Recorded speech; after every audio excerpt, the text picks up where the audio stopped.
Kilgariff calls me and she goes, "Hey, I'm writing for somebody called Ellen DeGeneres. You heard of her?" And I was like, "Yeah." And she goes, "She needs some help with her stand-up special. Do you want to help?" Or no. She goes, "She's gonna have a talk show, and you're the only writer I know who did a daily talk show." This is 7 years later. Wow. You're the only girl writer I know who had. So that little tiny job was the only reason I got that job with Ellen. Oh, that's a great story. Isn't that weird? Yeah. And not only that, yeah. So she, I didn't even meet her yet, and Dave Rath calls me. He goes, "Did you know you've got a job right on Hollywood Squares with Ellen DeGeneres?"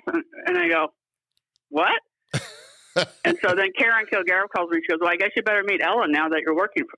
And I was like, this just all happened like in 1 second. And I had just moved to LA. I was there for 4 or 5 months.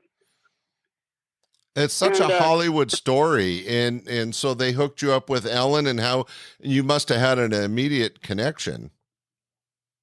Yeah, we did. We just had an immediate connection. I mean, I remember going to her house the first time, and she knocks on the door. We knock on the door, and it's like one of those things where she could talk on the speakerphone.